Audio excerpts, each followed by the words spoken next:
ውድ ጠለስ ሚዲያ ቤተሰቦች ሰላም ጤና ይስጥልን። ይህ በጠለስ ሚዲያ ባሳየ ደርቤ የሚቀርበው ሐምሌ 17 ቀን 2018 ዓ.ም የዘወትር ዝግጅታችን ነው። በዛሬው ዝግጅታችን ልዩ ልዩ መረጃዎችን፣ ወቅታዊ ጉዳዮችን፣ ዕለታዊ ፖለቲካ አጀንዳዎችን ወደ እናንተ የምናደርስ ይሆናል። ስለዚህ ሰብስክራይብ ያላደረጋችሁ ሰብስክራይብ በማድረግ ሜምበር በመሆን ስቲከሮችን በማበርከት አብራችሁ ቆዩ ዘንድ በአክብሮት ስንጋብዝ ስቲከሮችን በማበርከት ለምታደርጉት ድጋፍ ውድ ጠለስ ሚዲያ ቤተሰቦች ያለንን ምስጋና በመግለጽ ነው።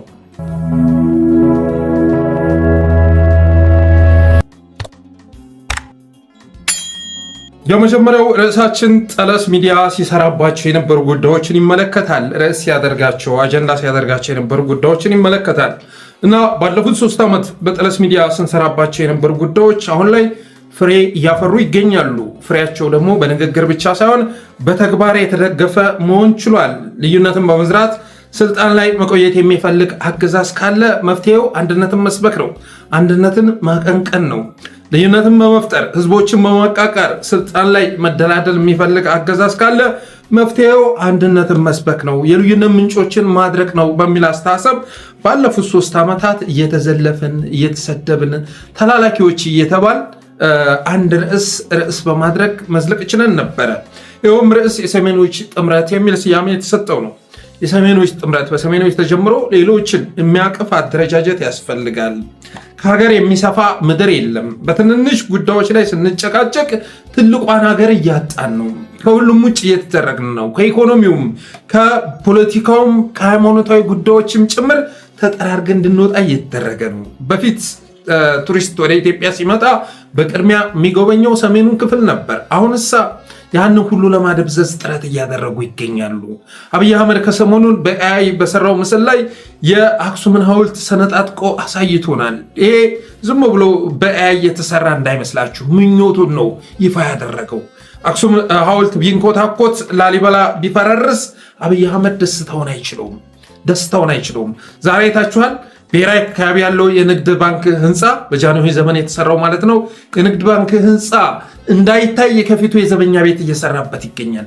ከፊቱ የዘበኛ ቤት ለመጋረድ ማፍረስ ስላልቻለ ልናፈርሰው ካልቻል ልንጋረደው ይገባል በሚል አስተሳሰብ ብሔራዊ ጋር ያለውን ውቡን ህንፃ ጥንታዊ ህንፃ ከፊቱ የዘበኛ ቤት በመስራት ለመጋረድ ጥረት እያደረገ ይገኛል። በዚህ ልክ ሽንፊላ ታጥቦ የማይጠራ ጭንቅላት ያለው መሪ ነው ወደ ስልጣን የመጣው። የመጨረሻ በዜጋ ደረጃ በአንድ ግለሰብ ደረጃ ይታሰባሉ ተብሎ የማይታሰቡ ነገሮችን የወረዱ ነገሮችን ጭምር የሚያስብ ሰው በመሆኑ የተነሳ ብሔራዊ ጋር ያለው በጃንሆይ ዘመን የተሰራ ህንፃ እሱን መመልከት ምቾቱን አጓሎበት ሊጋረደው እየተንደፋደፈ ይገኛል። ልክ እንደዚሁ ሁሉ እነ ላሊበላም ቢያጠፋቸው እነ አክሱምን ቢያጠፋቸው ትናንትን የሚያስታውሱ ነገሮችን በሙሉ ቢያጠፋቸው ወይ ደግሞ ካልሆነ እንደ ፋሲለደስ ኖራ ቀብቶ የእሱ ስም ቢያስጠራባቸው ደስታውን አይችልም። ትናንት የሚባልን ነገር ከኢትዮጵያ ምድር ላይ ማጥፋት የሚፈልግ አገዛዝ ነው ያለው። ታሪካችንን፣ ባህላችንን፣ ሁሉ ነገራችንን እያጠፋ ያለ አገዛዝ ነው። ስለዚህ ትልቁን ፊገር በመመልከት ቤተመንግስት ላይ የተቀመጠውን ማይረባ ሰውዬ ማስወገድ ያስፈልጋል በሚል አስተሳሰብ ስንሰራበት ነበር። 3 ዓመት ሙሉ ስድቡን ተቋቁመን የሰራንበት የአንድነት ጉዳይ አሁን ላይ ፍሬ አፍርቷል።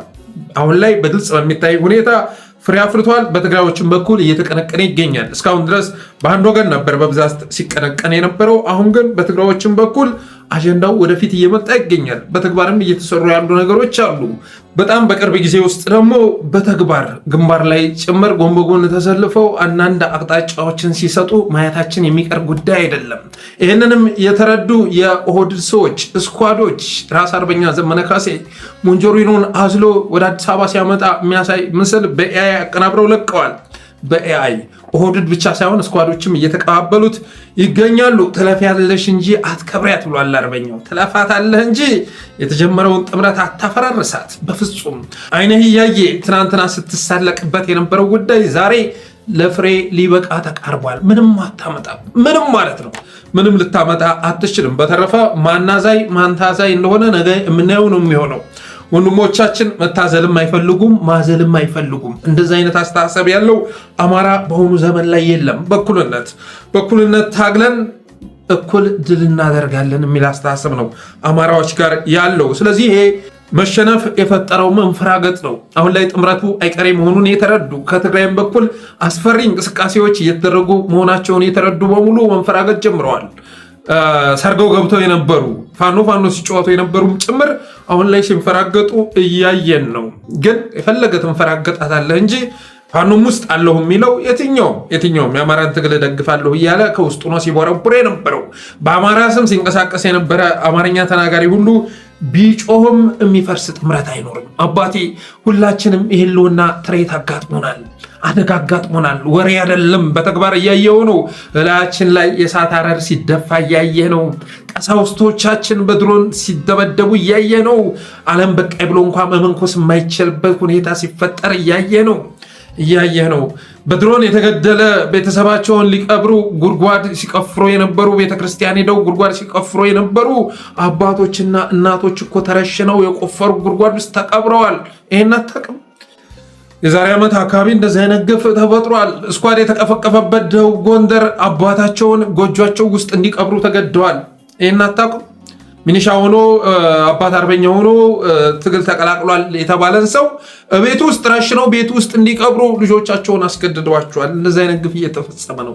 በነገራችን ላይ በወድድ ዘመን ከፍተኛ ዋጋ ከከፈሉ አካባቢዎች አንዱ ደቡብ ጎንደር ነው። ደቡብ ጎንደርን ወክላለሁ የሚለው ስኳድ ግን የህዝቡ እንግልት፣ የህዝቡ ድህነት፣ የህዝቡ ሰላም ማጣት አያሳስበውም። የሚኖረው ስለግሉ ነው። ኑሮውን ለማሻሻል የሚንደፋደፍ ግብስብስ ቡድን በመሆኑ የተነሳ ያ ጉዳይ ግድ አይሰጠውም። በተረፈ አገዛዙ ተጋግዘው ሊወጉኝ ነው በሚል ስጋት ጦሩን ምደባ መስጠት ጀምሯል። መሐመድ ተሰማ ከፈረስ ቤት ወጥቶ ወደ ጋሸና ተዛውሯል። ጋሸና ስትራቴጂክ ቦታው ሊያዝ ነው፣ ተያዘ ምናምን መባል ሊጀምር ነው እና ከፈረስ ቤት ወጥቶ ወደ ጋሸና ማምራቱ ተሰምቷል። እየመጡ ነው ማለት አሁን ነው። አዲስ አበባ ህዝብ በአንድ ወቅት እየመጡ ነው ሲል ነበር። አሁን መጣለን። ስንመጣ ግን የተያዘው ትግል ነው። አባቴ ዝም ብለህ ትኬት ቆርጠህ በህዝብ ትራንስፖርት አይደለም የምትመጣው። ታግለህ ነው። ስለዚህ ዓመታት እንደሚፈጅ ጥርጥር የለውም። ዛሬ እየመጡ ነው ማለት አሁን ነው ብለን ስንለጥፍ ይኸው 2 ዓመት ሆናችሁ እኮ የሚሉን በርካቶች ናቸው። እናንተ የምትፎክርበት ኦነግ ጫካ ገባ ስንት ዓመት ሆነው ብለን መጠየቅ እንወዳለን። አማራ ፋኖ ጫካ ውስጥ አይደለም ያለው። በነገራችን ላይ ጫካ ውስጥ አይደለም ያለው፣ ከተማ ውስጥ ነው ያለው። የእናንተው ግን ጫካ ውስጥ መንደፋደፍ ከጀመረ 50 ዓመት ያለፈው መሰለኝ። ያም ሆኖ ግን የሚገርም አይደለም ትግል። ዋናው ነገር ለዓላማ መንቀሳቀስ እንጂ የፈለገ ዓመት ሊፈጅ ይችላል። የሆነ ሆኖ ግን እየመጡ ነው ማለት አሁን ነው በግልጽ እየታየም ስለሆነ ከዛ ውጭ አገዛዙ እየመጡ መሆናቸውን ተረድቶ በሰሜን ወሎና በአፋር ግንባር በአደርቃይና ማይጸብሪ በኩል ከመተማ እስከ ቋራ ባሉት አካባቢዎች እዞችን መመደቡ ተሰምቷል። እነሱ ባይመጡ እንኳ እኔ ሄጄ ቀድሜ አጸፋ ልሰጥ ይገባል በሚል አቋም እየተንቀሳቀሰ ይገኛል። እናሉላ እንዳልኳችሁ መወራጨት ጀምረዋል። እናሉላና ስኳዶች ተናበው እየሰሩ ይገኛሉ። አሉላ ለብልጽግና የፈረመ ሰው ነው። በነገራችን ላይ በፊትም ቢሆን አሉላ ሲሰራ የነበረው ለትግራይ አይደለም። ሲሰራ የነበረው ለብልጽግና ነው። ለውሃትም አልነበረም ሲሰራ የነበረው። ሚነታቸው የነበሩ ፕሮፓጋንዳዎችን አይታችሁ ከሆነ በርበሬ እንዳትገዙ፣ ቤተክርስቲያን እንደዚህ እንዳትሄዱ፣ አማራ ጋር እንዳታስቀድሱ፣ የአማራ ቄስን መስቀል እንዳትሳለሙ እያለ ሲናገራቸው የነበሩ ነገሮች በሙሉ ሲጠቅሙ የነበሩት ማንን ነው? ብልጽግናን ነው። ልክ እንደ ጌታቸው ረዳ ማለት ነው። አማራ ኤሊት ላይ የምናወራረደው ሂሳብ አለን ማለቱ የጠቀመው ብልጽግና እንደሆነ ሁሉ አሉላ ሲታገል የነበረው ከበፊትም ለብልጽግና ነው። ፎርዛት ማተር ተጋሩም አይደለም ይባላል እኮ። ከአማራነት ጋር የተጣላ የተኳረፈ አማራ ነው ይሉታል። ምንም ይሁን ምን ግን ሲጠቅም የነበረው ኦህዴድ መሆኑ የሚዘነጋ አይደለም። ዛሬ ከስኳድ ጋር አብረው ተሰልፈው አንድ በኤአይ የተሰራ ምስል እያሯሯጡ ይገኛሉ። እሱም ቀይሮ እኮ ስኳዶችን አብይም ማሸከም ይቻላል፣ ሽመልስም ማሸከም ይቻላል። በጣም ተራ እኮ ነው። በጣም ተራ ነገር። ዛሬ ነው እንዴ በኤአይ ምስል መስራት ይቻላችሁት? ይህ ሁሉ ነገር ያመጣው ግን ተስፋ መቁረጥ ነው። እና አሉላ ብቻ ሳይሆን እነ ሞጣም አብደዋል። ሞጣ ተብሎ ሲነገራችሁ ቀለል አድርጋችሁ እንዳታስቡት። አባቴ አስቤዛውና አጀንዳው ከነ ተመስገን ጥሩነህ የሚላክለት ሰው ነው። አስቤዛውም አጀንዳው ብዙ ጊዜ ሲቀላቀል ሁሉንም ህዝብ ሲያጥረገረግ ምናምን ትሰሙታላችሁ። ይሄ ልጅ ግን በእያንዳንዱ የላይፍ ፕሮግራሙ ላይ ማስተላለፍ ያለበትን ሐሳብ እነ ተመስገን ጥሩነህ ጋር የተፈራረማትን ሐሳብ ሳያስተጋባ የወጣበት ቀን የለም። በተረፈ ሞጣን በተመለከተ አንድ የፌስቡክ ወዳጃችን ትናንት እንደዚህ የሚል መልእክት አስተላለፈ። በማህበራዊ ሚዲያ ስሙ ሞጣ ቀራኒዮ ይባላል። ከፈሱ የተጣላ ግለሰብ ነው። ያላዋረደው ሰው የለም። ታላቁ የአማራ ሕዝብ በዚህ ዝቃጭ ጎዳና ተዳዳሪ ቀኑን ሙሉ ሲሰደብ ይውላል። ሞጣን እንደ ተራ ሰው ማየት ተገቢ አይደለም። ከብልጽግና ተልኮ ተቀብሎ የአማራን የቁርጥ ቀን ልጆች ሲዘልፍ ይውላል። ሰውንም አምላኩንም እኩል ይዘልፋል። ለአንደበቱ ለከት የለውም። እነ በላይ ዘለቀ በተወለዱበት ሀገር ይህ የሰው አራሙቻ እንዴት ሊወለድ ቻለ የሚለው ራሱን የቻለ ጥናት ይጠይቃል። ሞጣን እንደ ተራ ተሳዳቢ መቁጠር ተገቢ አይደለም። ከብልጽግና ተልኮ ተቀብሎ በዓላማ አማራን ታጋዮች፣ ሃይማኖት ተቋማትን፣ አማራን እሴትና ባህል ለማንቋሸሽ ተልኮ የተቀበለ መሆኑን መረዳት አለብን። ሞጣ አማራን ለማዋረድ ብልጽግና የተከራየው ወፈፌ ነው። ሞጣ የአማራ ስብዕና የለውም። አማራ እግዚአብሔርን ይፈራል። ለአንደበቱ ለዛ አለው። አማራ እንኳን አምላኩን ታላቁን ቀና ብሎ አይገላምጥም። አማራ ጀግና እንጂ ባለጌ አይደለም። አፋላይ ተብሎ ሁሉ አይነገርም እያለ ያሳደገ ማህበረሰብ እንዴት በዚህ ደናቁርት ይሰደባል? ሞጣ ስርዓት መያዝ አለበት። ከታላቁ አማራ ህዝብ ጋር እየተጋጨ ነው በማለት ትናንት አንድ ፖስት አጋርቷል። አዎ በውጭ ያላችሁ ወንድሞች ይሄ ሰው የሚሰራው ስራ ዝም ብሎ በንቀት የሚታለፍ አይደለም። የማይሳደበው አለ እንዴ? ሲፈልግ የኦሮሞን ህዝብ ያጥረገርገዋል። ሲፈልግ የትግራይን ህዝብ ላይ የሚዘራው የጥላቻ ንግግር ለከት የለውም። አማራንማ ተውት። ወሎ፣ ጎጃም፣ ጎንደር፣ ሸዋ እያለ እንደ ህዝብ ማለት ነው እንደ ህዝብ ሲያጥረገርግ ይውላል። ኦርቶዶክስን እንደ አጠቃላይ እንደ ሃይማኖት ሲያንቋሽሻት ሲያራክሳት ይውላል እና ያልተሳደበው አለ ማለት አይቻልም። የአማራ ጀግና ተብሎ በዚህ ልጅ ያልተለከፈ ያልተዘመተበት የለም። ስለዚህ አይምሮውን ኩሽና ውስጥ አስቀምጦ ላይቭ እየገባ ይሄ ልጅ የአማራን ትግል በዚህ ልክ የሚያጠለሸው እስከ መቼ ድረስ ነው? ህዝብን የሚሳደበው እስከ መቼ ድረስ ነው? አሜሪካ ህግ የለም እንዴ? አሜሪካ ህግ የለም? በዚህ ደረጃ የኦሮሞን ህዝብ ሲያቋሽሽ፣ የትግራይን ህዝብ ሲያንቋሽሽ፣ አማራውን ሲያጠለሽ፣ ኦርቶዶክስም በሃይማኖት እየጠራ እስልምናን ሲሳደብ፣ ፕሮቴስታንቶች ላይ ሲቀልድ፣ እንደ አጠቃላይ እንደ ሃይማኖት እየጠራ እንደ ማንነት ሲፈልግ ወሎን ረሃብተኛ እያለ ሲሳደብ ትሰሙታላችሁ። ህግ የለም እንዴ? በአሜሪካን ሀገር ከተቀመጣችሁ የፈለጋችሁትን አካል መሳደብ ይቻላል እንዴ? በነገራችን ላይ ይሄ ልጅ ላይፍ በሚያስተላልፍበት ሰዓት 3000 ሰው የሚመለከት ከሆነ ጎሽ የሚለው 2500 የሳይበር አርሚ መሆኑን መረዳት ያስፈልጋል። ከብልጽግና አጀንዳ ተቀብሎ የሰሜኑን ጥምረት ማፈራረስ አለብህ። ከዛ ውጭ ደግሞ የቀጠናዊ ልዩነቶችን በመፍጠር ምስራቅ ጎጃምን ከምዕራብ ጎጃምን ከወሎ፣ ሸዋን ከጎንደር ማታኮስ አለብህ የሚል ስምሪት ተሰጥቶት እየሰራበት ይገኛል እና ህዝብን በመደዳ ሲያጥረገርቅ ይቆይና ነጥቧን መሀል ላይ ጣል ሲያደርጋት ታያላችሁ። ያ ስምሪት የሚመጣው ከነ ተመስገን ጥሩነህና አገኘሁ ተሻገር መሆኑን መረዳት ያስፈልጋል። እንደ ወፈፌ ባትመለከቱት ጥሩ ነው።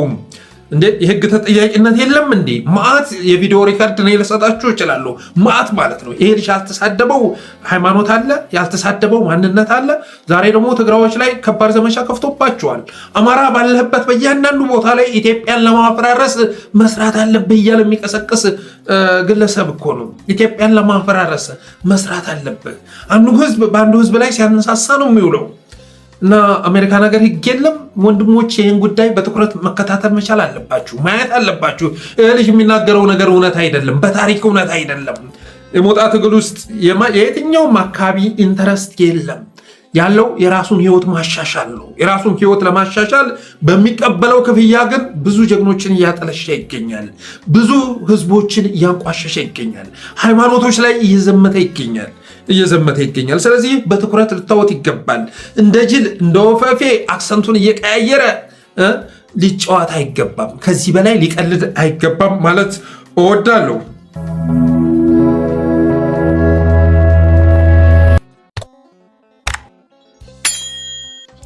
በተረፈ እንግዲህ የትናንቱ የብቻ ጩኸታችን ዛሬ የብዙዎች አጀንዳ ሆኗል። በርካታ ሚዲያዎች እየሰሩበት ይገኛሉ። ትናንትና የወያኔ ተላላኪ እያሉ ሲሉ የነበሩ በሙሉ አሁን ላይ የብልጽግናን አካሄድ ተረድተው ኢትዮጵያን የሚያተርፋት የትኛው አካሄድ መሆኑን ተገንዝበው እየሰሩበት መሆኑ በጣም የሚያስደስት ነው ማለት እወዳለሁ። የአገዛዙ ሚዲያዎችም ቅዠት ሆኗል። ትናንትና ምን ትቅባሽ ትላለህ፣ ምን ትቃዣለህ ስንባልበት የነበረው ጉዳይ አሁን ላይ የአገዛዙ ሚዲያዎች ቅዠት ሆኖ እያስበረገጋቸው ይገኛል። የብልጽግና የስጋትና የፍርሃት ምንጭም ሆኗል ማለት ይቻላል። ሽመልስ አብዲሳ አንገታችንን እንሰጣለን እንጂ አንሸሽም ብሏል። አንሸሽም ምን አመጣው? ተተርጉሞ ነው። እስኪ ሰምተነው እንመለስ። አኩመ ዲጋሳ ቆጀዴ ኮርማ ጠቡ ሞርማን ጠቡ አኩመ ጀዴ ሰን ሀቀ ኬኛፍ ሞርማ ኬኛ ኬኒ ዋንቲ ዱበት ነው ደብስ ተኮ ይንጅሩ ሽመልስ የተናገረው በአፋን ኦሮሞ ቢሆንም ሲተረጎም ግን አንገታችንን እንሰጣለን እንጂ አንሸሽም የሚል ነው። የተሰበሩ ቦታ ሰበርናቸው የሚለው ፉከራ ወርዶ አንገታችንን እንሰጣለን እንጂ አንሸሽም መባል ተጀምሯል። ስልጠናም እየተሰጠ ይገኛል። አንተ ማነኝ የሚለውን አይታችሁታል እንዴ? አንተ ማነኝ? አንተ ማነኝ? አንተ ማነኝ? አንፈሰ ድምፅ ይስማ። አንተ የማን ምልሻ? የማን ምልሻ? ባለቤት ሂድ። ሬኔገኛ እንደገና ወደ ስልጠና ተመልሷል። ስለዚህ እነ ሽመልስ አብዲሳን በዚህ ልክ የሚያስበረግጋቸው አብይ አህመድ በፋና በኢቲቪ በዋልታ በመሳሰሉ ሚዲያዎች እንዲጮህ ያደረገው ትናንት የሰራንበት አጀንዳ ፍሬ በማፍራቱ የተነሳ ነው።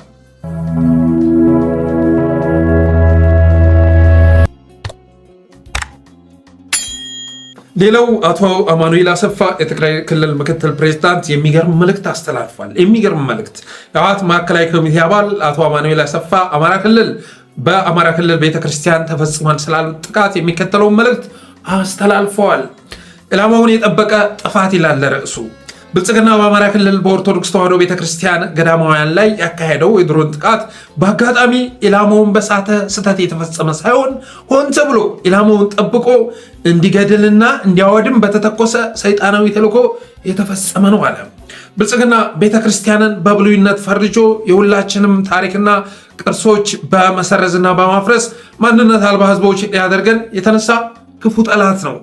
የስርዓት ትናንት በትግራይ አብያተ ክርስቲያንና መስጂዶች የፈጸመው ጥፋት ዛሬ እንደ በጎ ነገር በሁሉም አካባቢዎች አስፋፍቶ ቀጥሎበታል።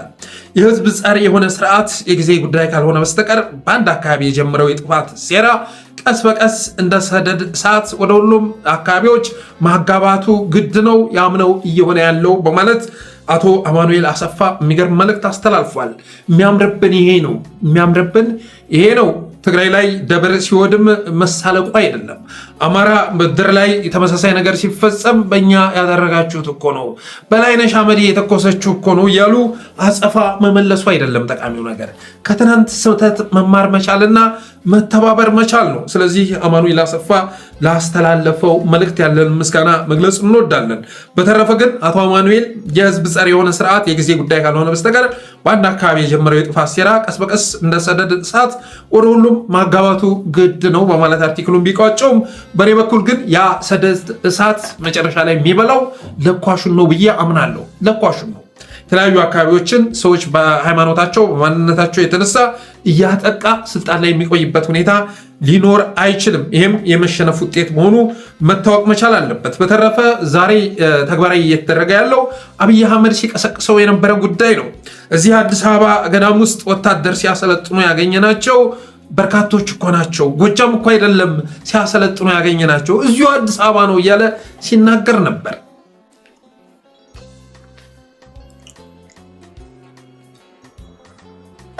እዚህ አዲስ አበባ ዙሪያ አይደለም እንደ ገዳማት ወታደር ሲያሰለጥኑ ያገኘናቸው። እዚህ ጎጃም እኮ አይደለም፣ እዚህ አዲስ አበባ ምን ያደርጋል?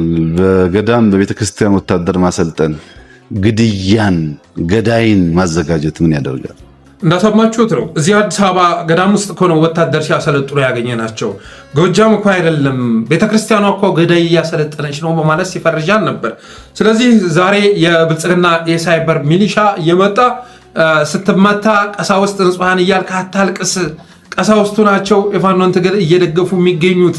አድባራትና ገዳማት በአጠቃላይ የፋኖ መደበቂያ ምሽጎች ሆነዋል የሚሉ ትናንት ጠቅላይ ሚኒስትሩ የተናገረውን ይዘው ነው። ስለዚህ በኦርቶዶክስ ላይ የታወጀው ዘመቻ ትናንትና ጠቅላይ ሚኒስትሩ ሳይቀር በንግግር ሲያስተላልፈው የነበረ ነው። ዛሬም በተግባር እየመራ የሚገኘው እሱ ነው። እነ ብርጋዴር ጀኔራል ደጀኔም ካሁን በኋላ ይመታል፣ የማይመታ የለም፣ ቤተክርስቲያን ከሆነ ቤተክርስቲያኑ ይመታል፣ ፋኖ ቤተክርስቲያን አካባቢ ያለ ተብሎ ከታሰበ ቤተክርስቲያኑ ይመታል፣ ህዝብ ጋር ከተቀላቀለ ከነ ህዝቡ ድባቅ ይመታል እያለ ሲናገር ነበር። ካሁን በኋላ ይመታል፣ ቤተክርስቲያን ውስጥ ከሆነ ቤተክርስቲያኑ ይመታል፣ መሳሪያ ይዞ ከመሳሪያ ከያዘ ጋር ተቀላቅሎ የሚመጣ ህዝብ በለው ወጣት በለው ምን በለው ይመታል። አብሮ ቀልድ የለም፣ መመታት አለበት። ባለንበት ዘመን ላይ እንዲህ አይነት የሀገር መሪ መከሰቱ በእጅጉ ያስገርማል። እና እነዚህ ሰዎች ናቸው አሁን ላይ ቤተክርስቲያኒቱን እያወደሟት የሚገኘው። የፋኖን የምርኮኛ አያያዝ አይታችሁ የእነዚህን ሰዎች ንግግር ስትመለከቱ ትገረማላችሁ። ባለፈው የወጣው ምስል አይታችኋል። እና የፊጥኝ አስረው ምርኮኛቸው ማለት ነው። እንዲህ አበባ አለ እኮ ዛሬ አበባ ወቅት አይደለም፣ ይህማ ቀደም ብሎ ያደረግነው ነው እያሉ ሲያስተባብሉ ነበር። ዋናው ነገር ማድረጋችሁን ማመናችሁ ነው። ቀኑ መቼም ሊሆን ይችላል እና በሞራልም ስታነጻጽሯቸው በታሪክ ፋኖዎችንና የአብይ አህመድ አመራሮችን የፖለቲካም የጦር መሪዎችን ጎን በጎን ማቆም አትችሉም። አቶ ገዱ ከሰሞኑ ምን አለ? ትናንትና ኤምኤስ ላይ ቀርቦ ነበር። ህዝቡ መንግስትን አጥቂው ፋኖን ጠባቂው አድርጎ መመልከት ጀምሯል። ከዚህ በላይ መሸነፍ የለም፣ ከዚህ በላይ ውርደት የለም። መንግስትን እንደ አጥቂው መመልከት ጀምሯል፣ ፋኖዎችን ደግሞ ታዳጊው ጠባቂው አድርጎ መመልከት ጀምሯል በማለት አቶ ገዱ ተናገረ። የአዲስ አበባ ልማት ሰው የሚያለማ ሳይሆን ሰው የሚበላ ልማት ነው በማለትም ስለ አዲስ አበባ ተናግሯል። የኮሪደር ልማት እያለ አብይ አህመድ በብልጭልጭ የሚያደምቀው ጽጌረዳ የሚተክልበት ውሃ የሚያጠጣው አካባቢ ልማት ተብሎ የሚጠራ አይደለም። የሰውን ህይወት የሚለውጥ ሳይሆን ሰዎችን የሚውጥ ነው፣ የሚሰለቅጥ ነው በማለት አቶ ገዱ እቅጩን ተናግሯል። ቅርስና ነፍስን የሚያራቁት ነው ብሏል። እውነት ነው። የአዲስ አበባ ልማት ያየነው የአዲስ አበባን ትናንት የአዲስ አበባን ጥንት ሲደመስስ ነው። የኔ የማይለውን ፍጥረት ጠራርጎ ሲበታትን ነው ያየ ነው። ስለዚህ የተለያዩ ዓላማዎች ያሉት መሆኑን መረዳት ያስፈልጋል። ከተማ ከማስዋብ አዲስ አበባን እንደ ስሟ አበባ እናደርጋለን እያሉ የጠነዛ ህዝብ የጠወለገ ህዝብ ለመፍጠር እና አዳነች አቤቤ ሲሰሩ ነበረ። ሌላው እንግዲህ ከዚህ ከኦርቶዶክስ ጋር ተያይዞ አስቴር በዳኔ ቀደም ብላ የተናገረችው ንግግር ርዕስ ሆኗል። አስቴር በዳኔ ማለት ሴቷ ሞጣ ቀራኒዮ እንደዛ ተብላ ልትገለጽ የምትችል ሴት ነች። አሁን ትልልቅ ጦርነቶችን ያስነሳውና ትውልዱን የበላበት ምክንያት ምን እንደሆነ ታውቃለህ ወይ ትለዋለች። የሆነ ብሔረሰብና የሆነ ሃይማኖት የአገር ባለቤት ነኝ ብሎ ተቀምጧል። ድሮ ፌዴራሊስቶች ሲሉት በዚህ ልክ ሽታው የሚሰነፍት አይመስለኝም ነበር በማለት ተናግራ ነበር። እስኪ ሰምተናት እንመለስ። አሁን ትልልቅ ጦርነቶችን ያስነሳው ነገር አሁን ጦር የሚያማዝዘን ብዙ ትውልድ የበላብን ጉዳይ ምን እንደሆነ ልንገርህ። የሆነ ብሔረሰብና የሆነ ሃይማኖት የሀገር ባለቤት ነኝ ብሎ ተቀምጧል እና ድሮ ፌዴራሊስቶች ሲሉት በዚህ ልክ እንደዚህ ሽታው የሚሰነፍግ አይመስለኝም ነበረ። በዚህ ልክ አይመስለኝም ነበረ። ግን ለካ መሬት ላይ ያለው ሀቅ ይሄ ነው እና አሁን ሲገባኝ ሁሉም ሰው የዘራውን ነው እያጨደ ያለው። ቶለሬት የማያደርግ ትውልድ ተነስቶ እየተበቀላቸው ነው ብዬ ነው በቃ የደመደምኩት። እንደሰማችኋት ነው ሴቷ ሞጣ ቀራኒዮ የተናገረችው። አሁን ትልልቅ ጦርነቶችን ያስነሳው ትውልዱን የበላብን ምክንያት ምን እንደሆነ ታውቃለህ? የሆነ ብሔረሰብና የሆነ ሃይማኖት የአገር ባለቤት ነኝ ብሎ ተቀምጧል። ድሮ ፌዴራሊስቶች ሲሉት በዚህ ልክ ሽታው የሚሰነፍጥ የሚገማ አይመስለኝም ነበር። ለካ እውነት ኑሯል። ግማቱ አሁን ነው የተሰማኝ አለች። ሁሉም የዘራውን ነው እያጨደ ያለው። ቶለሬት የማያደርግ ትውልድ ተነስቶ እየተበቀላቸው ነው በማለት ተናግራለች። እየተበቀላቸው ነው። ቶለሬት የማያደርግ አስባችሁታል? የሀገር ባለቤት ነኝ ማለት እኮ ወንጀል አይደለም። ሀገር ሻጭ ነኝ ማለት ነው ወንጀል፣ ትሬተርስ የሚያስብለው። የሀገር ባለቤት ነኝ ማለት ትችላለች። የኢትዮጵያ ኦርቶዶክስ ተዋሕዶ ቤተክርስቲያን ብቸኛ የሀገር ባለቤት ነኝ አላለችም አይደለም። አማራውም ብቸኛ የሀገር ባለቤት ነኝ አላለም። እንደዛ የሚል አስተሳሰብ የለም። ግን አማራው የሀገር ባለቤት ነኝ ሲል ኦሮሞ አትበል አልተባለም፣ ተጋሩ አትበል አልተባለም። እነሱም የሀገር ባለቤት ነኝ ማለት ይችላሉ አይደለም። ኦርቶዶክስ የአገር ባለቤት ነኝ ስትል ሙስሊሙም አዎ እኔም የአገር ባለቤት ነኝ ማለት ይችላል። እንደዛ ማለት የተከለከለ የለም። እና እንደዛ ቢባል እንኳን ወንጀል ነው እንዴ? ወንጀል እኮ አይደለም። ወንጀል አይደለም። የሚገማ የሚከረፋ ነገር አይደለም። የሚያውር ነው አይደለም እንዴ? እንደ አድሮስ እንደ ጣን እንደ ከርቤ የሚያውር ነው እንጂ የሚገማ ጉዳይ አይደለም። በተረፈ ግን ያንን እንደ ጥፋት ወስዳ ሁሉም የዘራውን ነው እያጨደ ያለው። ኦርቶዶክስም አማራውም እያጨደ ያለው የዘራውን ነው። ቶለሬት የማያደርግ ትውልድ ተነስቶ እየተበቀላቸው ነው ማለት በታሪክ የሚያስጠይቅ በህግ የሚያስጠይቅ የጥላቻ ንግግር አድርጋለች። ጊዜው መቼም ሊሆን ይችላል። አስቴር በዳኔ ግን በዚህ ንግግሯ ትጠየቃለች።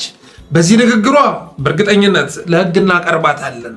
ትናንትና ኦርቶዶክስን ፊደል የቀረጸች እንደዚህ ያለች እያለች ስትዘበዝብ እንዳልነበረ ፊደል ቀርጻ የሰጠች ኢትዮጵያን ጠብቃ ያቆየች እያለች ስትናገር እንዳልነበረ በዛ ስትነግድ እንዳልነበረ አብይ አህመድ ወደ ስልጣን መምጣት ጋር ተያይዞ ቶለሬት የማያደርግ ትውልድ ተነስቶ እየተበቀላቸው ነው በማለት ተሳልቃለች። እልቂታችን ምክንያታዊ መሆኑን ሎጂካል መሆኑን አሳማኝ ምክንያት የያዘ መሆኑን ነግራናለች። አስቴር በዳኔ በዚህ ንግግሯ ዋጋ ትከፍላለች። እንደነ ታየ ቦጋለ እነ ሞጣ ቀራኔው ዛሬ የሚናገሩን ነገር ነገ ዋጋ ያስከፍላችኋል። ጅል ብለን የምናልፈው የለም፣ እብድ ብለን የምናልፈው የለም። አባቴ እብድ የተባለ ሰው ቤተሰቡን በትኖ ወደ አደባባይ ሲወጣ ነው የምናውቀው።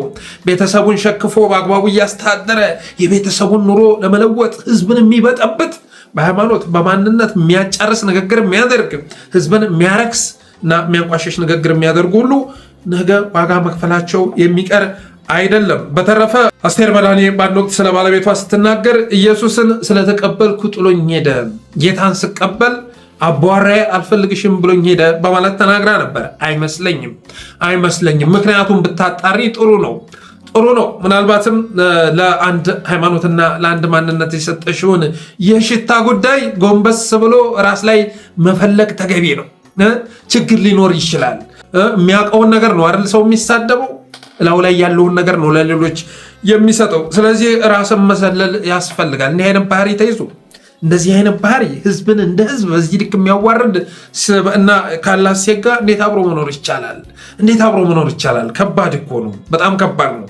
ስለዚህ ምክንያቱ ኢየሱስን መቀበልሽ ሊሆን አይችልም፣ በታሪክ ሊሆን አይችልም። እንደዛ አይደለም፣ ሌላ ምክንያት ይኖራል። ያላጠናሽው ያልደረሽበት ምክንያት ሊኖር ይችላል። በነገራችን ላይ አብዛኞቹ አማራ ባል ያገቡና ጥሏቸው ሲሄድ አማራ እንዳጠቃላይ እንደማንነት ሃይማኖቱ ኦርቶዶክስ ከሆነ ሃይማኖቱን በአጠቃላይ ጠምደው ይይዛሉ። አሉላ ሰለሞንም ጸጋዬ አራርሳም ከጥላቻቸው ጀርባ ያለው ምክንያት ምንድን ነው ተብሎ ሲጠና አማራን ማፍቀር ሆኖ ተገኝቷል። የሆነ ሰዓት ላይ አማራን ያፈቅራሉ፣ ዞር በል አልፈልግም ተብለው ጥለዋቸው ሲሄዱ ህዝብን እንደ ህዝብ ጠምደው ይይዛሉ። በተለይ ደግሞ የጸጋዬ የተረጋገጠ ነው። በጣም የሚያፈቅራት አማራይ እያለ የሚጠራት ሚስት ነበረችው አሉ። የሆነ ሰዓት ላይ ጥላው ስትሄድ ማንነቷንም ሃይማኖቷንም ተጠየፈው እና የዛሬው ጥላቻቸው ምክንያቱ ፍቅር ነው ሲመረመር ማለት ነው። ከአስቴር በዳኔም ጥላቻ ጀርባ ያለው ፍቅር ሊሆን ይችላል። ጥሎኝ ሄዷል ያለችው ሰውዬ ማንነቱ ቢጣራ ጥሩ ነው ብለን እናምናለን። በተረፈ አብይ 4 ኪሎ እንደገባ ሰሞን ፍራሽና ሞሰቧን ጭና ወደ 4 ኪሎ ካመራች በኋላ በራ አንኳኩታ እኮ አብይን ጥሩልኝማ ያለች ሰው እኮ ነች አይደል እንዴ? አብይ አህመድ ቤተ መንግስት እንደገባ ፍራሿን አሉ በወዛደር አስጭና ሞሰቧን በጎኗ ሻጥ አድርጋሉ 4 ኪሎ ቤተ መንግስት ኳኳኳኳ አድርጋሉ አብይን ጥሩልኝማ። ማነሽ አንቺ ደግሞ እንዴ? እናንተ ልናገራችን እኔ እና እሱ ግንኙነት አለን ብያለሁ፣ ጥሩልኝ ካልሆነ ግን አስባረራችኋለሁ፣ ዋጋ ትከፍሉበታላችሁ። ስለዚህ መታ አንድ ፍራሽና ሞሰብ የያዘች ሴት በር ላይ ቆማለች ብላችሁ ብትጠሩት ጥሩ ነው በማለት እንደዛ አይነት ንግግር ያደረገች ደፋር ሰው ነች። ይህን የተናገረው እኔ አይደለሁም፣ ዶክተር ሚልኬሳ ነው። ውስጥ አዋቂው ዶክተር ሚልኬሳ ሚዲጋ የተናገረው ነው። ከዚህ ውጭ ግን እንደ አስቴር በዳኔ ያሉ ሌሎች ሞላጮችም ጭምር አሁን ላይ ራሳቸውን እየገለጹ ይገኛሉ። ጸረ ሰሜን መሆናቸውን፣ ጸረ ኦርቶዶክስ መሆናቸውን ጭምር እያሳዩ ይገኛሉ። ከነዚህ መካከል ለምሳሌ ሞገስ ሰሞኑን በሰራው ፕሮግራም ኢህአፓዎችን ሲዘምትባቸው ነበር። እስከዛሬ ምስጢረ ስላሴን እያቀረበ ኢንተርቪው ሁሉ ሲያደርጋት ነበር።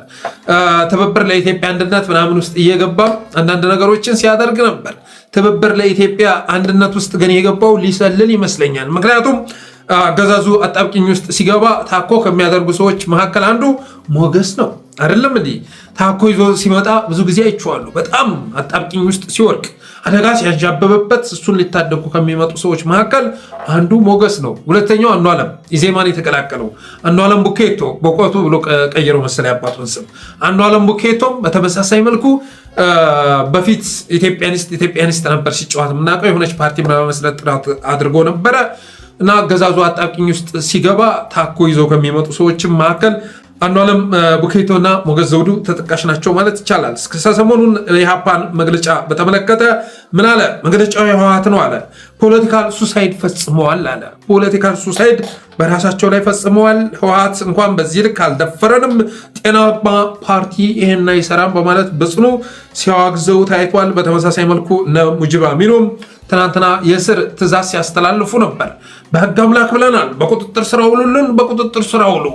እንዴ ገዳም ውስጥ ያሉ መነኮሳት ተጨፈጨፉ ተብሎ እንዴት መግለጫ ይወጣል? እንዴት መግለጫ ይወጣል? ይህ እኮ ትክክለኛ ተግባር ነው የሚል መልእክት ትናንት ሙጂብ አሚኖ ለጥፎ አይቻለሁ። ይህ ሁሉ ግን ጸረ ኦርቶዶክስ ንቅናቄ ነው። ጸረ ኦርቶዶክስ አስባችሁታል? ከገደሏችሁ በኋላ እንዴት እንደሚሳለቁ እያያችሁ ነው። ይህን አገዛዝ ለማስወገድ ታዲያ ከየትኛውም ኃይል ጋር መተባበር ሐላል አይደለም እንዴ? ከገደላችሁ በኋላ እንደገና ግድያውን የሚደግፉ ሰዎችን ስምሪት የሚሰጥ ግድያውን የሚያወግሱን እየወሰደ እስር ቤት የሚያስገባ።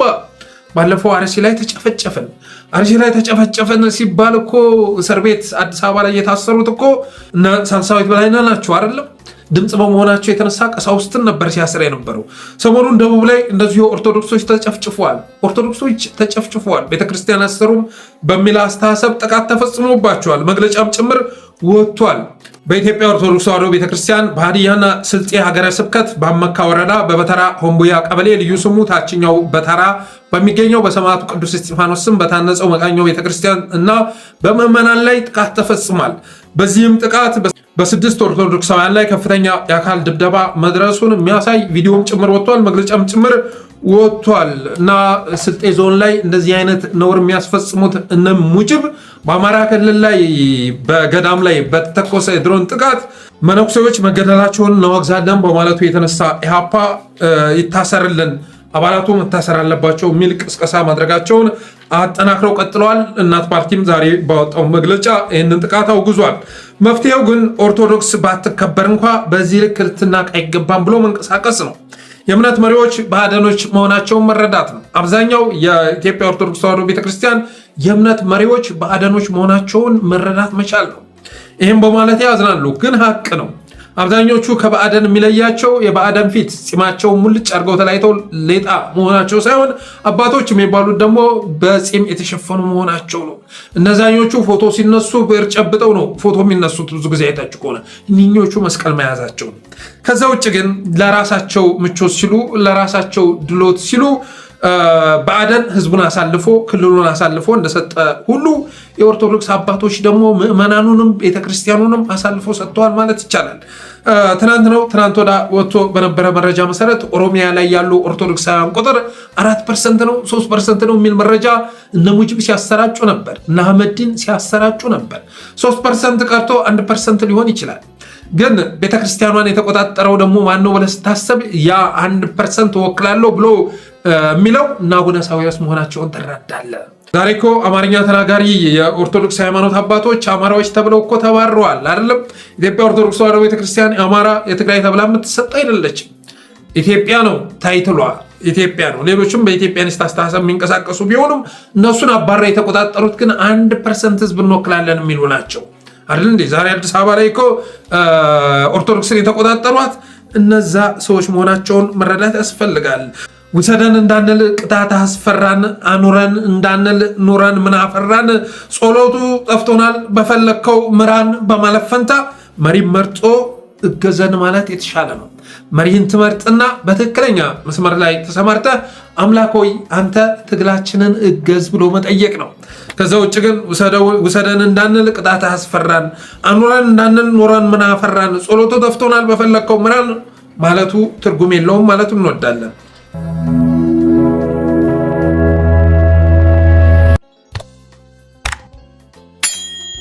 ሌላው ጋንታ መሪውን ጨምሮ 3 ወታደሮች 5 ክላሽና በርካታ ትጥቆችን ይዘው አፋብን ምኒልክ ዕዝ 303ኛ አሳምነው ኮርን መቀላቀላቸው ተሰምቷል።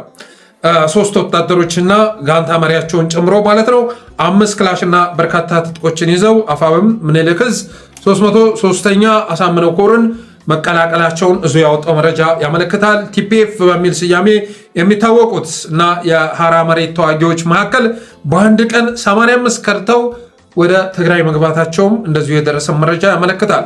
ሐራ መሬት በሚል ስያሜ ከሚጠሩት በነጻርቃን ከሚመሩት እና ቲፒኤፍ የሚል ስያሜ ከተሰጣቸው ኃይሎች መካከል 85ቱ በአንድ ቀን ከርተው ወደ ትግራይ ክልል መግባታቸው ተሰምቷል። በዚህም ሁኔታ መሪዎችም ጭምር ተጠርጥረዋል ይላል የደረሰ መረጃ። ሌላው አርሚ 71 አዲስ አበባ ገብቷል ተብሏል። ብልጽግና ከአርሚ 70 በላይ አዲስ አበባ የገባው አርሚ 71 ያሰጋኛል ማለቱ ተሰምቷል። አርሚ 71 አዲስ አበባ ገብቷል የሚል ግምገማ አካሂዷል ብልጽግና።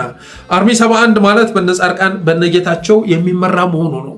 በነጻርቃን በነጌታቸው ረዳና በሌሎችም የህወሓት ጄኔራሎች የሚመራ ኃይል እና ደግሞ በተቃዋሚ ስም ያደራጃቸዋሉ አይደለም። እነሱን ጠቅልሎ አርሚ 71 በሚል ስያሜ እንደጠሯቸው የደረሰ መረጃ ያመለክታል። በእርግጥ የሆነ እንቅስቃሴ ከተጀመረ ነጻርቃን ቀርቶ እነ ጁላም ሸርተት ማለታቸው የሚቀር አይደለም እና ለመሸት ደግፌ ሸርተት ማለታቸው የሚቀር አይደለም። ትናንትና የደረሰኝም መረጃ መሰረት አድርጌ ወደ እናንተ ባደረስኩት መረጃ ላይ የብልጽግና ጄኔራሎች መከላከያውን ከማጠናከር ይልቅ ውስጡን መቦርቦር፣ ባዶውን ማስቀረት ኢትዮጵያን ከጦርነት ለመገላገል ይጠቅማል፣ አብይ አህመድም ወደ እውነተኛ ፖለቲካዊ መፍትሄ እንዲሸጋገር ያደርገዋል የሚል አቋም ላይ መድረሳቸውም ከዛ ውጭ እየመጣ ያለው ኃይል አስፈሪ መሆኑን ተረድተው ቤተመንግስት ካለው ይልቅ ውጭ ላይ ሆነው የሚጠቃቀሱት ኃይሎች ለመንበሩ ቅርብ መሆናቸውን ተረድተው ከጥምዶ ጋር ጥምዶ ዋቴቨር ስሙን የፈለገውን ልትሰጡት ትችላላችሁ ከሱ ጋር አብረው ለመስራት እየሞከሩ መሆናቸውን የሚገልጽ መረጃ ደርሶኝ ወደ እናንተ አድርሼ ነበር። ስለዚህ ነገ በሰሜኖች መካከል የሆነ ትብብር ተፈጥሮ ወደ እንቅስቃሴ ከተገባ ነጻርቃን ነጌታቸው ይቅሩና የአብይን አቅም የሚያውቁት እና የሰሜኑን አቅም የሚያውቁት ነጻርቃንና ነጌታቸው ይቅርና እነ ጁላም እና ለምሸትም እና አበባውም መክዳታቸው አይቀርም። ተማረዋል፣ የመጨረሻ ተማረዋል። አብይ አህመድን ተከትሎ ሲዋጉ መኖር ወይም ደግሞ ተሸንፎ መቀበር ካልሆነ በስተቀር ተረጋግቶ የዘረፉትን እየበሉ መኖር የሚቻል አይደለም በማለት ደምድመዋል። ስለዚህ አሰላለፍ ለውጥ ማድረጋቸው የሚጠበቅ ነው። በተረፈ የብልጽግና ጄኔራሎች በአጠቃላይ ነፃ አውጪ እየጠበቁ ናቸው ማለት ይቻላል። ነፃ አውጪ ከጦርነት የሚገላገል መሐመድ ተሰማ ከሶማሊያ መጥቶ ወደ ትግራይ ገባ። ከትግራይ ወደ አማራ ክልል ጎጃም ገብቶ ፍዳውን ሲበላ ከረመ። አባቴ ሌላ አይነት ቆዳ እስኪዋጣ ድረስ የብልጽግና ጄኔራሎች ተመልከቱ፣ የፊት ቆዳቸውን ተመልከቱ፣ ህመማቸውን ታነባላችሁ። ዛሬ ደግሞ ያኛው ሊመጣ ይችላል ተብሎ ወደ ጋሸና ተወስዷል እና በዚህ አይነት እንቅስቃሴ ደስተኛ የሚሆን የጦር መሪ ሊኖር አይችልም።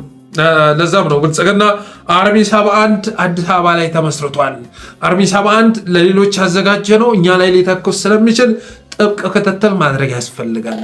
እናች ተኩስ ሰሜን ላይ በተሰማ ቅጽበትም አፈፍ እያደረጉ ወደ ማጎሪያ ካምፕ ማስገባት ያስፈልጋል ብሎ መወሰኑን የደረሰ መረጃ ያመለክታል።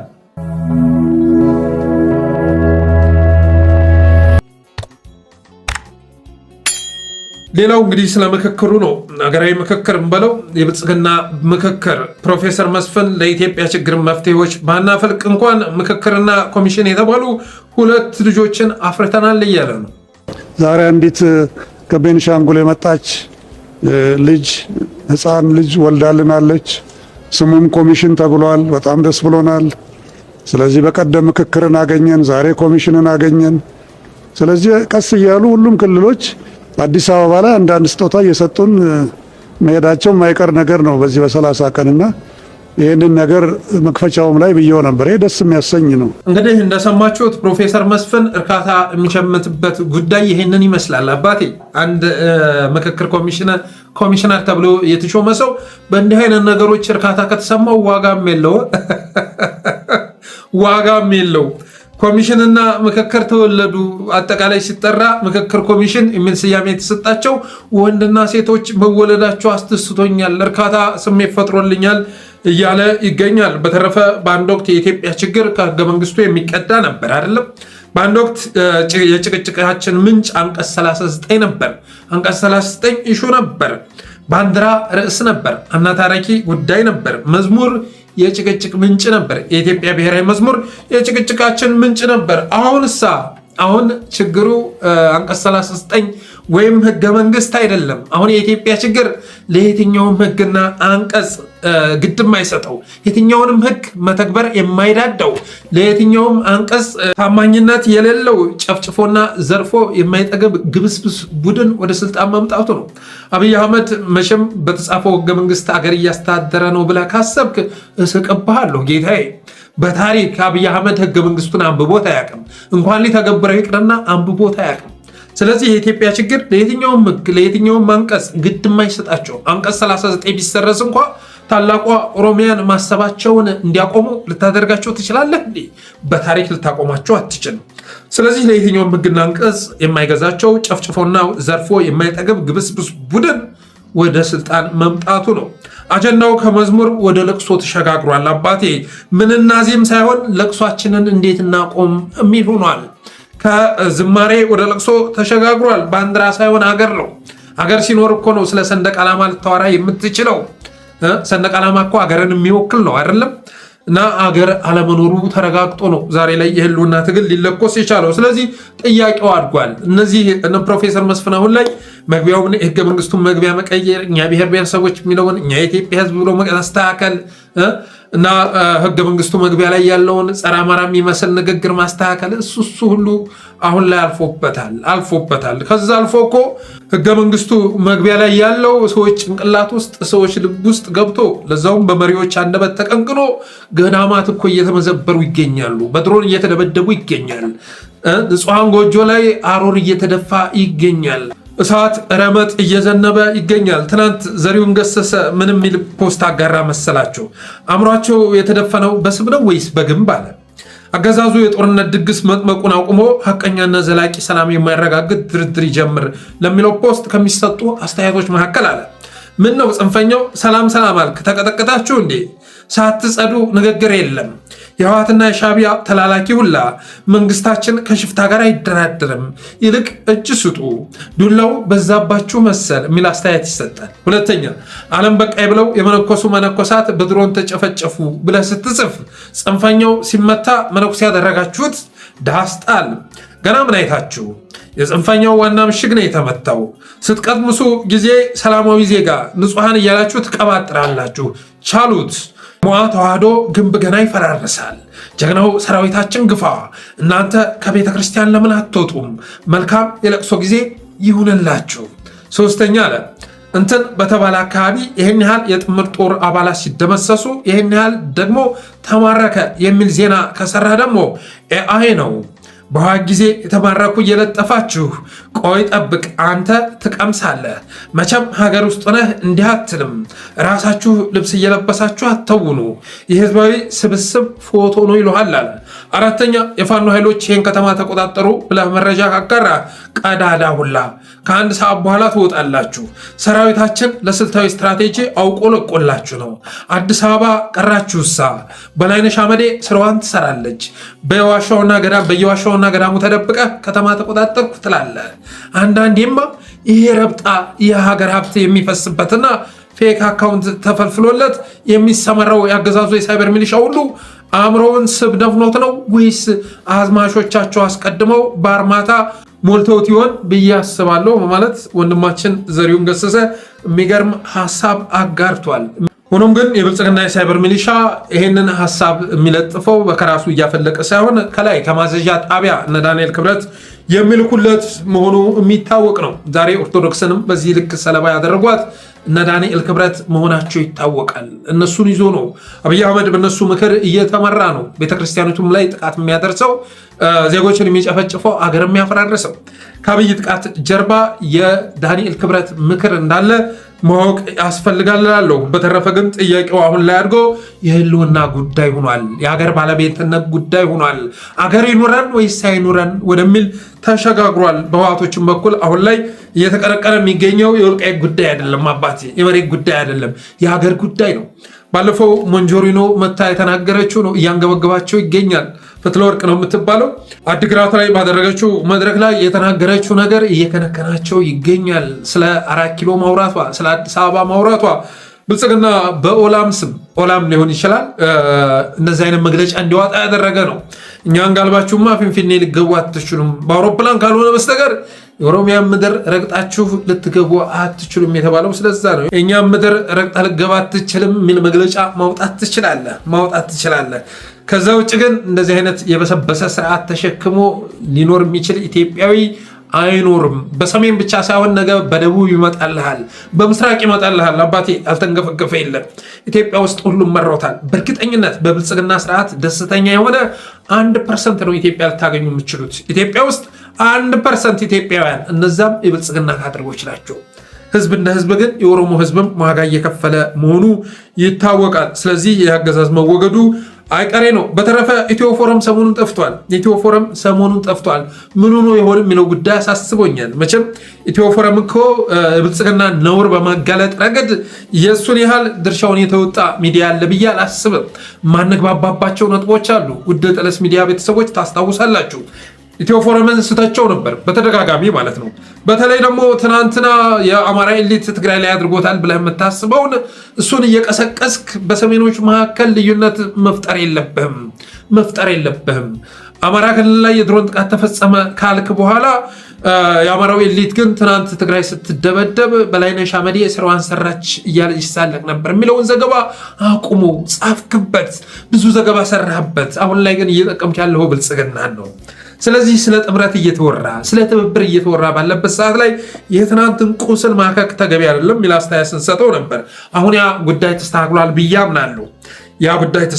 ከዛ ባለፈ ግን ሃይማኖትን መሰረት አድርጎ የሚሰራውን ስራ ኢቨን ሃይማኖትን እንዴት እንደሚጠቀምባቸው እንዴት እንደሚያወድማቸው የቱ ወዳሚና ተጠቃሚ ተብሎ የተደለደለው የቱ እንደሆነ በግልጽ ሲያሳይ ነበረ እና በጣም ጠቃሚ ሚዲያ ነበር። አሁን ላይ ግን ምን እናጋጠማቸው ባይታወቅም ወጣ ገባ እያሉ ነው። ፕሮግራም ከሰሩ 2 ቀን አልፏቸዋል እና እነዚህ አይነት ሚዲያ ሲጠፋ የጠፋ ብሎ መጠየቅ ያስፈልጋል። አባቴ ለኢትዮጵያም ለአማራ የሚጠቅመው እንደ ኢትዮ ፎረም ያለ ሚዲያ እንጂ ዶንኪ ቲዩብ አይደለም። 2000 ሜምበር አፍርቷል። አይታችኋል? 2000 ሜምበር ምን አድርጎ ገዳም ውስጥ እየገባ ድራማ ስለሰራ ገዳማት ሲወድሙ ሲቃጠሉ ዶንኪ ቲዩብ ቃል ሊተነፍስልህ አይችልም። ቃል ማለት ነው ኢትዮጵያ ኦርቶዶክስ ተዋሕዶ ቤተክርስቲያን ፍርስርሷ ቢወጣ ቃል አይተነፍስም። አባቴ ቃል አይተነፍስም። መንግስትም ጋር ህዝቡም ጋር ራሱን አጣጥሞ መነገድ የሚፈልግ ሰው ነው እና በእኔ እይታ ከዶንኪ ቲዩብ ይልቅ ጠቃሚው ኢትዮ ፎረም ነው ብዬ አምናለሁ። ለኦርቶዶክስ ሳይቀር ድምፅ በመሆን ያገዛዙን ነውር በማጋለጥ ሚዲያ ማለት ለእኔ እንደዚህ ያለ ሚዲያ ነው። ከዚያ ውጭ ግን ሃይማኖትን መሰረት ባደረገ መልኩ መነገድ ቀላሉ ነው። ዛሬ የሚጠቅመው ለአንድ ቤተክርስቲያን ማሰሪያ እያሉ የሆነ ገንዘብ መሰብሰብ አይደለም። ያሉት ጥንታዊ አድባራት ሲቃጠሉ ለምን ይቃጠላሉ ብሎ መቆጣት ነው የሚያስፈልገው። እንደዚህ አይነት ሰው ነው የኢትዮጵያ ኦርቶዶክስ ተዋሕዶ ቤተክርስቲያን ያጣችው። አንድ ቤተክርስቲያን ሲቃጠል እንደገና ከምዕመናኑ ኪስ ለመበዝበዝ ተሰማርቶ የሚመጣ አይደለም። ከዛ ላይ የራሱን ክፍያ ወሰደ አልወሰደ የሚለው ጉዳይ የኔ ርዕስ አይደለም። ሸር ያደርጉታል፣ ከሰበሰበው ገንዘብ አያደርጉትም የሚለው አያሳስበኝም። ሊሰጡትም ይችላሉ፣ ላይሰጡትም ይችላሉ። ግን የኢትዮጵያ ኦርቶዶክስ ተዋሕዶ ቤተክርስቲያን የሚያስፈልጋት ዛሬ ላይ እንደገና ለሆነ ቤተክርስቲያን ማስጠገኛ ማሰሪያ እያለ የምዕመናኑን ኪስ የሚያልብ የተራቆተውን የደህየውን ህዝብ የበለጠ የሚያራቁት አይደለም። አባቶቻችንን ፈሪዎች ያደረጋቸው ተንበርካኪዎች ያደረጋቸው ዛሬ ቤተክርስቲያኗ በሀብት መድለቧ ነው። በሀብት መድለቧ ቤተክርስቲያኗ ብትራቆት ኑሮማ ምዕመናኑን ይንከባከቡ ነበር፣ እረኛ ሆነው ይከሰቱ ነበር። በጎቻችንን አትንኩ እያሉ ቢያንስ እንኳ ጥቅማቸውን ለማስከበር ይሞክሩ ነበር። ጠገቧ ዛሬ አካውንቷ በብር ተሞልቷል። ስለዚህ ከአገዛዙ ጎን ተሰልፎ አገራዊ ምክክር ውስጥ ጉብ ብለው ሊበሻሸቁ ይመጣሉ። በዚህ ልክ የተናቅነው ከምዕመናኑ በሚሰበሰብ ገንዘብ ነው። ስለዚህ ባለፈው እንግዲህ ዶንኪ ቲዩብ ሊዘጋ ነው በመባሉ የተነሳ ኢትዮጵያውያን ተረባርበው 2000 ሜምበር ፈጥረውለታል። 2000 ሜምበር አስባችሁታል? እኔ እየተመቀኙ አይደለም። በታሪክ እንደ ምቀኝነት የምጠየፈው ነገር የለም። የምጠየፈው በኔ ሚዛን ግን መዘን ከተባልኩ ኢትዮ ፎረምን አየር ላይ ለማቆየት የፈለገ ድጋፍ ቢደረግ የሚያንስበት እንጂ የሚበዛበት ይሆናል ብዬ አላስብም። ሁለቱን ላነጻጽር ስለፈለኩ ነው። ይሄኛው ሲጠፋ እንኳ የጠፋ ብሎ የሚጠይቅ አለመኖሩ አሳሳቢ ነው። ግን ብዙ ቀዳዳ የትኛው ሚዲያ ሊሸፍን የማይችለውን ከቨሬጅ እየሰጠ መሆኑን መገንዘብ ያስፈልጋል እላለሁ። በተረፈ አብራችሁ ስለቆያችሁ አመሰግናለሁ። የጠለስ ሚዲያ ሜምበር ሰብስክራይበር በመሆን ስቲከሮችን ማበርከት ሚዲያችሁን አበረታቱ ብዬ የዛሬ ዝግጅቴን ቋጫለሁ። ክበሩልኝ።